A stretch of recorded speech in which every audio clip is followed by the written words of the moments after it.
I don't believe you. When a relatively unknown rapper named 50 Cent spit those words back in '99 about rising star Ja Rule, the hip-hop community barely paid attention. We should have. I'm a strong believer in never underestimating nobody. Look where 50 Cent is at right now. Fast forward to 2002. After reinventing himself and signing with Shady Aftermath, everyone was ready for 50 Mania. Well, almost everyone. We was good, Dre and them. Like, I didn't have no problems with y'all. So now y'all telling me I want to take on his problem and let him spew and spit tracks and whatever under your advisement. That's a problem. Little did Ja know just how big this problem would get, both on MTV and in the streets. I smell. Is that you, I smell. Is that you, Ja? While we was eating, he was underground hating. You know what I mean? Ja was chilling. Ja didn't pay attention to none of that.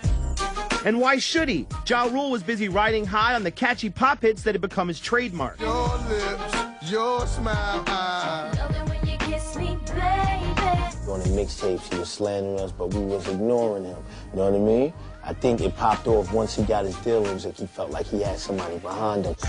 Ja and his Murder Inc. partner Irv Gotti got defensive, questioning 50 Cent's street credibility by calling him a snitch who had filed an order of protection against the Murder Inc. family. What I'm holding in my hand is an order of protection for Irving Lorenzo to stay away from Curtis Jackson. That's 50, y'all. AKA 50, or AKA informant, AKA I'm telling. They did anything in their power to try and see if we can destroy 50 Cent or see if we can hurt him as far as his street credibility. Legal matters aside, 50 used the release of his debut album to let the world know that he wouldn't back down. What we gonna do now? How we gonna eat, man? 50 back around. That's Ja little punk ass thinking out loud. The battle lines were drawn, and with 50's exploding popularity, many believe that Ja had taken on more than he bargained for. You know I got the hood on smash. Your rain on top, it's over that fast. It's like where it might have been people that like Ja Rule, but now that he's going at 50, they love 50, so now they're not even liking Ja Rule no more. I wouldn't give the whole battle thing to Ja. I give the edge to 50. 50 just keep coming, keep coming. I sit back and watch. You pretended to be pop, you pretended to be hot, but you're not. I think Bruce started off being a bigger man. But behind the scenes, the stakes were rising, with a shooting at 50 Cent's Violator management offices, a federal raid of Murder Inc., finger-pointing from both camps, and continued verbal shots from 50. The question for Ja became, how much more could he stand for them to keep throwing at him? Is that a woman or a man? I really don't care to stand, but 50, you gon' get shot again. By the M-U-R-E-D-R-N. My reaction was like, okay, dog is ready to ride now. Rule was hot. It still is hot. And you want to constantly smash it. Your man, he ain't no punk. We got on our sheep suits. We're walking around, bah.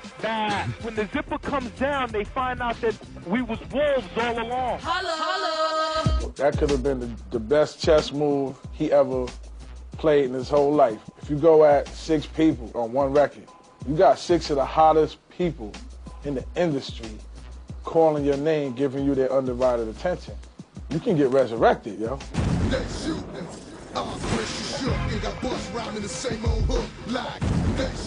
It's just, you know, he got to be able to hold it down when them 6 people respond. If Pac was still here now, he could never ride with Ja. Nah, nah, nah, nah, nah, nah, nah. 50 wasted no time with his response, connecting with Eminem over the classic Tupac track Hail Mary.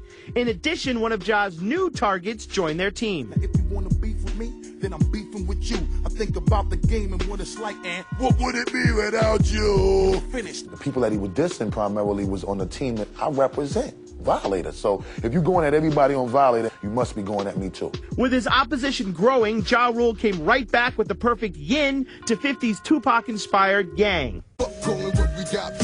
Cause I done made blood trickle on down your cheek. Your heart ain't cut for the cold of the streets. You're wondering, is it murder that shot me? Once you thought you was gonna disrespect people's mothers and disrespect my peoples and get us arrested and we wasn't gonna ride it, they suppose somebody should have been stepped in. It's this exact sentiment that has many believing that this battle is already spun out of control. See, beefs is different from battles. The battling must always exist because that's just the testosterone thing in hip-hop that keeps it exciting. But when you get on a record and you beefing with somebody, and you start talking about their mother and their kids. Your mother's a crackhead, and Kim is a no slut, so what's hell gonna be when she grows up? Killing and shooting. Now listen, yo mammy, yo happy that you chasing your little dirty ass kid off you finna race him. The beef aspect is going way too far. Has nothing to do with hip-hop. That's street hop, man. That's bringing the street BS into the game. When it stems from wax, it stays on wax. When it's something else, it's just not really wax. Me and him don't get along, period. Y'all just want to see Pop come back? Y'all want to see this? It's here, it's here. And I'm taking it to the streets, to the mic, any way y'all like it. Holla back! The year is 1994. 18-year-old Jeffrey Atkins, a kid from Hollis, Queens, is looking for loot and a piece of the rap game with his crew, the Cash Money Clique. Cause it's like that. The ghetto's been good, but it's rugged. True to the game, all out, I'ma tug it and make it happen. Around the same time and around the same way, Curtis Jackson, also 18 and also from Queens, Jamaica to be exact, is also hustling. A different kind of hustling.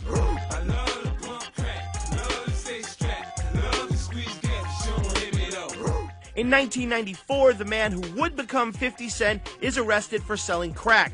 Curtis would spend 7 months at a correctional facility in upstate New York. Fast forward to 1999. Jeffrey Atkins, now better known as Ja Rule, is signed to rap powerhouse Def Jam Records. Things were also looking up for the other kid from Queens. Eager to stop hustling, Curtis Jackson attracted the attention of the Trackmasters production team, who signed the aspiring MC to a label deal. From now on, Curtis Jackson would be known as 50 Cent. I'm planning to take over New York and start expanding. In many ways, 50 Cent and Ja Rule seem to be leading parallel lives that would intersect on the set of a video being shot in the very hood from which they both came. Ja's Murder Inc. label mate Black Child tells it like this. It was Murder for Life video shoot. Rule was shooting on Jamaica Ave. We were shooting the video and 50 came through the set. I guess he expected us to greet him with open arms. Now me and Ja just hit him with a what's up and kept it moving. He felt like we didn't show him enough love on the set. And from that point on, you know what I mean, he started hating. But 50 Cent remembers things a little differently. According to 50, the beef with Ja began months earlier following a club show in Queens where Ja had performed Can I Get A with Jay-Z. Sometime after leaving the stage, says 50, Ja's chain was swiped by a mutual acquaintance. I knew the dude who robbed him. You know, from the environment we in our hood, I know him. You know, so, and he's seen us in the club and he's seen us, you know, me smiling, kicking it with him regular. And he felt like after that, he carried me differently. When I came to say what's up to him later, he felt like I dissed him or something. The Murder Inc. camp flatly denies 50's version of events. That chain incident, 50 talking about making, that ain't real, know what I mean? Despite the conflicting stories, one thing is clear. These two MCs will never be friends. In the spring of '99, 50 fires off the first of what would be many lyrical daggers aimed squarely at Ja Rule and his label, Murder Inc. Murder, I don't believe you. Murder, murder, your life's on the line. Fall of 1999, Ja Rule and 50 Cent find themselves at the same Atlanta nightclub, booked on the same bill. Ja tells XXL that the two met outside. According to Ja, 50 says, "You know the record's out there, I can't pull the record back." To which Ja responds, "I don't like you and I'll effing crush you, and however you want to do it, it's whatever." The heated argument escalated into a physical fight. It would be yet another incident involving a chain. Again, according to Ja, quote, "So he snuffed me. I went back, pulled his shirt over his head, and started catching him. Our mutual friend breaks it up. 50's chain popped. My chain popped. I picked up the little garbage can, chased him inside the hotel, and threw the as they was going inside the elevator." 50 allegedly walked away from the scuffle, boasting a pendant cross that had been hanging from a chain around Ja's neck. Legend has it that to get the chain back, Ja offered 50, using a mutual friend of the two rappers as a go-between, a Movado watch. I eat you for breakfast, a watch was a stink for your necklace. March 2000, 50 and Ja meet again, this time at the Hit Factory in Manhattan. Ja, Irv Gotti, Black Child, and other members of Murder Inc. were at the famed recording studio when Ja gets word that 50 is in the house. They went up there with the intention of starting a fight. Ja said that one of his friends had a crutch, so Ja Rule grabs the crutch, and he goes up there to see 50 Cent. Honestly, soon when we seen him, it was on.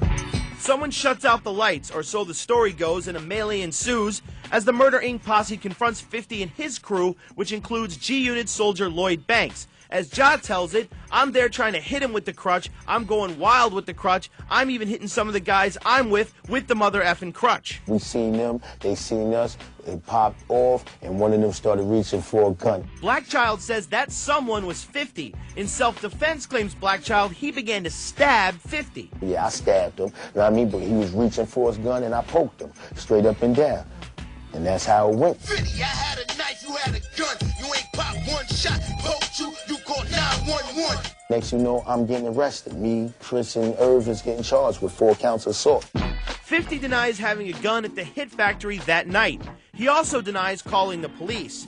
But in a September 2001 XXL interview, he admits that he was stabbed in his side during the confrontation, though he says he only received a mere 3 stitches from the cut. You know, 50's always made jokes that it was a pretty minor injury. You only need a couple stitches. And he compared it to his baby mama situations and said that his baby's mama hurt him a lot worse than Ja Rule Murder Inc. did. 3 months later, in an incident that would largely shape the MC's hard Scrabble persona, 50 Cent is shot 9 times on a street in Queens. Murder Inc. denies any involvement in the shooting. 50 Cent concurs. Ja Rule's decision to go head-to-head with 50 Cent in recent months has left many observers asking one question. What's he thinking? After all, isn't this the same guy who did this? And this? And of course, this. Your smile, and this and this and this and this and this. Believe it or not, Ja Rule hasn't always been the pop croon king. He was introduced to the world on really a Jay-Z record. But the world, the pop world at least, didn't really take notice until Ja went back to the block with Jenny. And I can't go on without you. I'm Real became one of the biggest hits of 2001, and yet even as he climbed the pop charts, Ja maintains that he was keeping it street. After all, he tells XXL, how many rappers do you know that would have gotten on a record with Jennifer Lopez and said it must be the ass? It must be the ass that got me like that. And hey, if the shoe fits. Ain't only for the rule, baby. But did Ja Rule take it too far? He's already singing. You can't go from a pop star back to a rap star like that, you know what I mean? When we leave this street life alone, guess that's what I'm gonna do.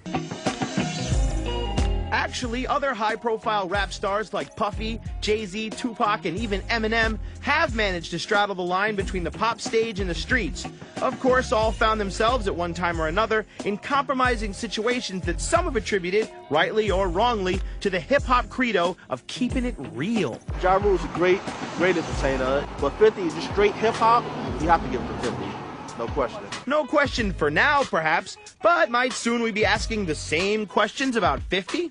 Are you mad cause I'm asking you 21 questions? Because that looks a lot like... What would I be without my baby?